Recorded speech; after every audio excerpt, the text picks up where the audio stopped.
आज मैं आपको बताता हूँ, जब भी नर्व रूट कंप्रेशन होता है अलग अलग जगह लंबर में, मतलब लोअर बैक में,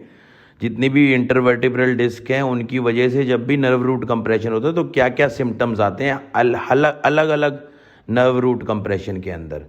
तो जब हम बात करते हैं लंबर की तो वो स्टार्ट होती है L1 से और ख़त्म होती है L5 पे।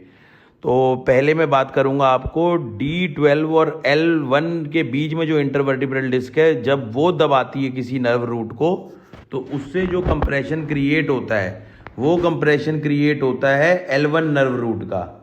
तो L1 नर्व रूट जब भी कंप्रेस होती है तो जो पेशेंट है उसको पेन होता है फ्रंट ऑफ दी थाई में और ग्रॉइन एरिया के अंदर, और उसको टांग उठाने में जब सीढ़ियाँ चढ़ने लगता है तो वो दर्द होता है, दिक्कत होती है मतलब उसमें। जब हम बात करते हैं L2 नर्व रूट कंप्रेशन की, जो कि होता है जब L1 L2 के बीच में जो इंटरवर्टिब्रल डिस्क है वो जब L2 नर्व रूट को कंप्रेस करती है, तब जब वो कंप्रेशन बनता है L2 नर्व रूट का, तो symptoms difficulty in stairs, pain front of the thigh, hip में दर्द, ये और बैक में, लोअर बैक में पेन, वो वाले सिम्टम्स आते हैं। जब हम बात करते हैं L3 नर्व रूट कंप्रेशन की, जो कि होता है L2 L3 के बीच में जो नर्व इंटरवर्टिब्रल डिस्क है उससे जब बल्जिंग होने के बाद basically L3 nerve root compress होता है, तो उसके अंदर भी आपको लेग सीधा करने में, टांग सीधी करने में दर्द होता है। इसके अलावा आपके हिप में दर्द होता है और पेन आपकी फ्रंट ऑफ दी थाई, जांघ की आगे की तरफ होने लगता है और वो नीचे की तरफ भी जाने लगता है। इसके बाद हम बात करेंगे L4 नर्व रूट कंप्रेशन की, जो कि होगा L3 L4 के बीच में। जब भी L3 L4 के बीच में जो इंटरवर्टिब्रल डिस्क है उससे जो बल्जिंग होने से या हर्निएशन होने से L4 नर्व रूट कंप्रेस होता है,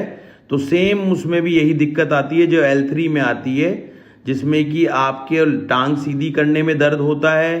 पेन जो है वो आपके कूल्हे में रहता है, आपकी फ्रंट ऑफ दी थाई में जाता है, और आपकी फ्रंट ऑफ दी थाई के बाद शिन बोन, जो आगे का एरिया होता है घुटने से नीचे का, उसकी तरफ भी दर्द जाता है। ये कंडीशन होती है जब भी L4 नर्व रूट कंप्रेस होती है। जब हम बात करते हैं जो कि सबसे ज़्यादा नर्व रूट कंप्रेशन देखा जाता है L5 का, जो कि L4 L5 के डिस्क बल्ज के बाद डेवलप होता है,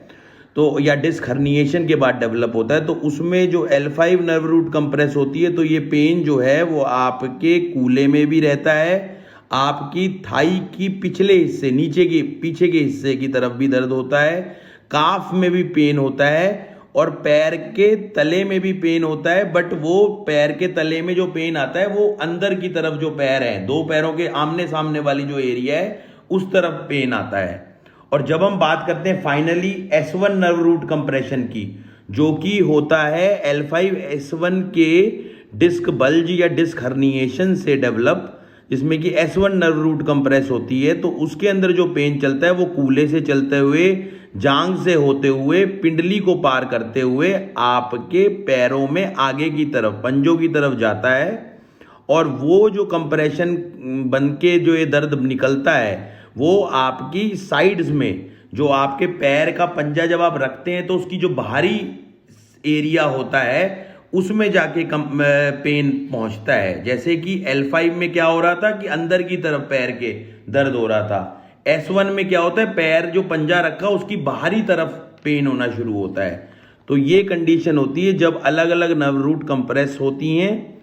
ऐसा डिटेल्ड डिस्क्रिप्शन आपको शायद ही यूट्यूब पे किसी से मिला होगा या कहीं पे आपने सुना होगा। तो सिलसिलेवार तरीके से L1 जब दबती है, L2 जब दबती है, L3 जब दबती है, L4 L5 और S1 अलग अलग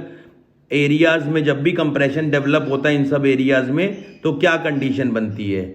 तो आशा करता हूँ आपको ये वीडियो देख के समझ के बहुत जानकारी मिली होगी अपनी बीमारी के तरीके से, कि भाई बीमारी में क्या क्या सिम्टम आते हैं, और आप अपने आप को कोरिलेट भी कर पाएंगे इसको देख के कि भाई किस जगह पे जब भी कंप्रेशन होता है तो कहाँ कहाँ क्या क्या दर्द होता है।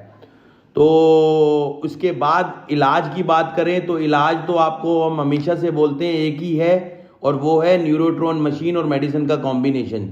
जो कि इसका एक पक्का इलाज है। इसके अलावा जितने भी इलाज आपको दिखेंगे वो सब के सब फेलियर ही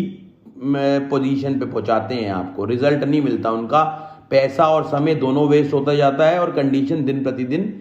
बिगड़ती जाती है। तो आप देखें, सुने और समझें अपनी बीमारी के बारे में, इसके लिए ये वीडियो बनाई है। ज़्यादा से ज़्यादा देखें और इसको लाइक करें और हमारे चैनल को सब्सक्राइब करें आप।